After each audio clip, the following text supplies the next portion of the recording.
Hey there guys, welcome back. Today we're going to continue our look at the sets that Wizards of the Coast released for the Pokemon trading card game. And we're moving on to Neo Genesis, the start of a brand new era. Neo Genesis was released in December of 2000, and it was the first set to ever feature the new Generation 2 Pokemon, which had been introduced in the Gold and Silver games. Since there were a lot of changes within the games, this brought some new changes to the TCG too. First up was the introduction of Dark and Steel Pokemon. These were two brand new types for the TCG and brought with them their own new energy. Although when they were first introduced, the Dark and Metal energies were only available in special forms, meaning that players could only run 4 of them in their deck.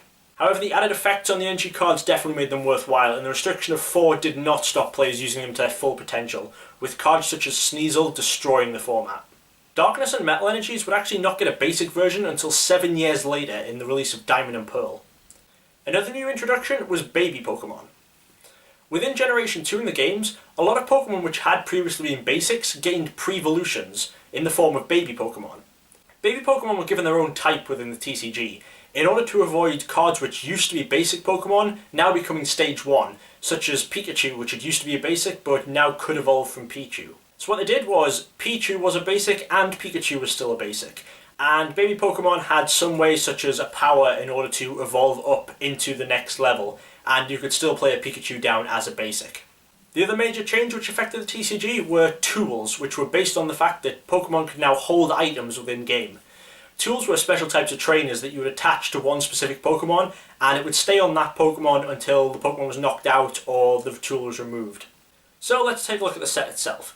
The set has 111 cards, and these come in both First Edition and Unlimited. Now there are a few error cards in the set, but they're ones that affect the entire print run. None of the errors were ever corrected. So we just have some non-collectible errors to take a look at today. First of all, we have this Meganium card. The Pokemon Power text is in black instead of red.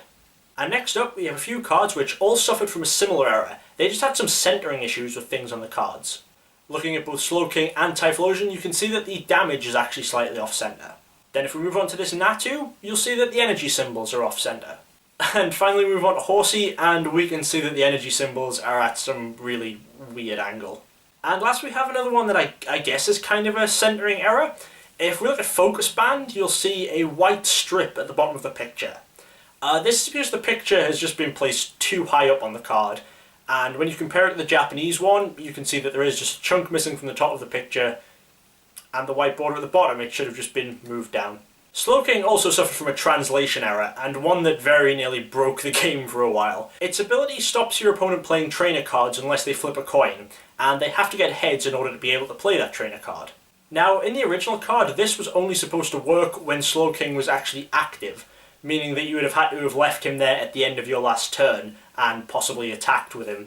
And since Slowking's attacks weren't that great, it was kind of an unplayable card. Now when they translated it, they forgot the active bit, meaning that it worked from the bench as well, and that it's stacked. So you could potentially get 4 Slowking on your bench, and your opponent would have to flip 4 coins in order to play a trainer card, and every single one of them would have to be heads. Slowking received an errata fairly quickly, I believe. I have heard stories that at one tournament it was either the night before or just a couple of hours before they started, they made an announcement saying that they would play Slowking the Japanese way, and around half the people in the room had to change their decks because their decks just became unplayable. And so that actually rounds up our look at Neo Genesis, and our card total is just a simple 222, covering both the First Editions and Unlimited print runs. Of course, as we saw, it doesn't mean Wizards got any better at not making errors, they just stopped correcting them. So thank you guys for watching, and hopefully you'll join me next time when we take a look at Neo Discovery, a set that starts throwing some more Generation 2 Pokemon into the mix. As always, if you have any questions, feel free to leave me a comment or email me at djgigabyte@live.co.uk. Thanks again for watching, and I hope to see you guys next time.